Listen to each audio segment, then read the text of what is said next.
Today I found out something pretty interesting that you can do on Bedrock Edition. Now, this has been on Minecraft Java Edition for quite a long time. However, I didn't know it was on Bedrock Edition until recently. I couldn't really find many videos on it until I found, I think his name was Xploit. He made a video on how to make a world peaceful without ever having it on peaceful. I have some mobs that I don't want getting deleted if I turn it on to peaceful. Yeah, I don't want creepers spawning in my museum that I have here. Now, granted, I don't have this done.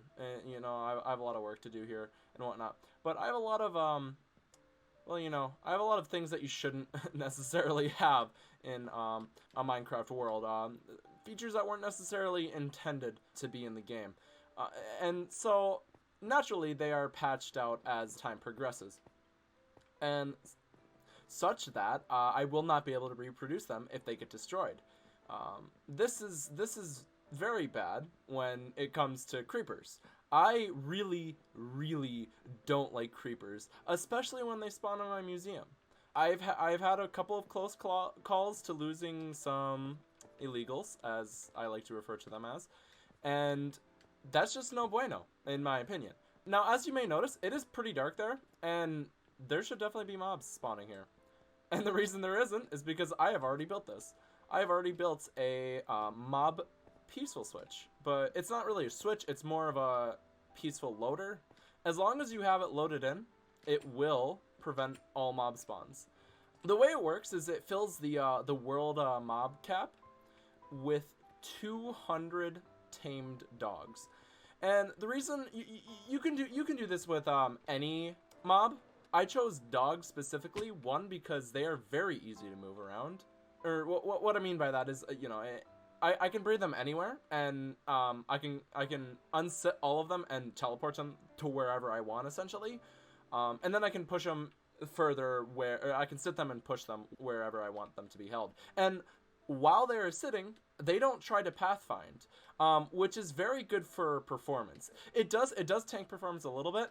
I have my render distance a little bit low here because the dogs are rendered in, or maybe they're not rendered, but they're loaded in, which does cause a bit of a performance tank. But yeah, dogs are probably the ideal choice. You could probably do cats, but I'm not sure how cats would interact. Xploit did cat or dogs, so I'm gonna do dogs.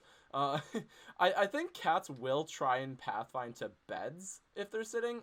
Don't quote me on that. I'm not super sure, but I think that does happen with cats. So, you know, dogs it is. I have them all right here with this dirt block. They're all sitting. Thank goodness I have more dirt blocks. But yeah, that's about 200 dogs right there. And the way I got them all in this, I'm gonna show some clips, or I'm gonna show like a little clip of how I did this.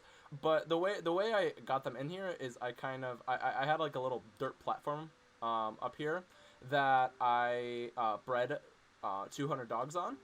And I pushed them all into this hole, and I used kind of some blue ice in a little hallway to make it a little bit easier. Like I said, I'll show the clip on screen right now. But yeah, and that's how you do it. That's essentially how you do it. It's really easy. And you can know how many dogs you have, or you can precisely breed 200 dogs by using exactly 400 cooked chicken, which, if I remember correctly, is 6 stacks and 48, if not 6 stacks and 48. I think it's either that or 5 stacks and 48. I don't remember exactly, or is it 5 stacks and 16? It's something in that range. I'll put the calculation on screen right now. But yeah, if you use all of that chicken to feed to dogs, you will have bred 400 dogs, and the dogs that you bred will not count into that. So you can either teleport those dogs away by either like moving far away and having them teleport to you, or you can kill them. I mean, I personally don't like killing dogs, so I did not kill mine. I just teleported them away. But you know, you do you, essentially. But yeah, it's very nice having this peaceful dog sitting on top of my museum. because I don't have to worry about mob spawns anywhere near this museum, actually. I think it's around a 64 block radius around the dog. I actually have a little contraption on top of it that allows me to see when I'm in peaceful range of that dog. So that you see that redstone block, that will flash, or sorry, that redstone lamp, that will flash as long as I'm within ticking range of the dog, or as long as the dogs are loaded in.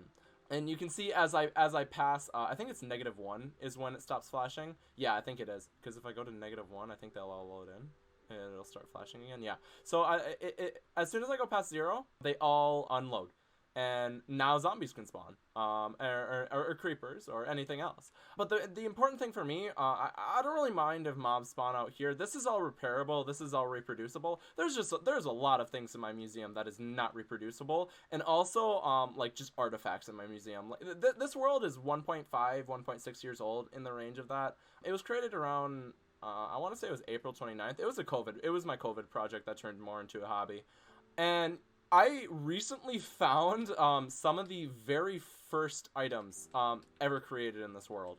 I completely forgot that this existed, but when I first started out in this world, I dug down and made like a little cave house. And I recently uncovered it. I completely forgot it was there because I built over the entrance. And there was stuff in some chests. Or can I don't know where they are. Give me a second. Oh yeah, here. Yeah, so here's the first items that I've ever crafted, or you know, one of the first items that I've ever crafted. You know, some of the first tools and stuff that I've ever crafted and obtained in this world. And obviously, those are very valuable in such an old world like this. To normal Minecraft players, I'm sure they're not super valuable, but to me they are. And those are irreplaceable. I literally cannot replace those if I wanted to. I can create backups, but I don't want to. You know, if someone like, you know, if someone loses, or if like a creeper comes in here, blows it up, and someone doesn't tell me about that, right? Because I do have friends that play on this world. I usually tell them not to come into this room because this is my storage area. I do have a lot of like very things I don't want to lose in here. Very valuable things. Like I have the first glow berries I ever obtained, and first moss blocks that I've ever obtained, and yeah, these are a little bit. Don't worry about those. Those are a bug. But yeah, I have the first moss and first small drip leaf in this room, and I don't want those getting lost, right? So you know, a peaceful mob switch is not switch, but you know, a peaceful mob dog prevents all creeper spawns, which means I don't have to worry about that. I don't have to worry about creepers at all, and I don't have to worry about losing those artifacts. So yeah, I just wanted to show that off in this video, and well, I hope you had a nice day. Editor's note: I did notice that my dog was missing a tail, so I did give him one. So don't worry, I gave my dog a tail, and you know, now that I see him with a tail, he looks a lot better.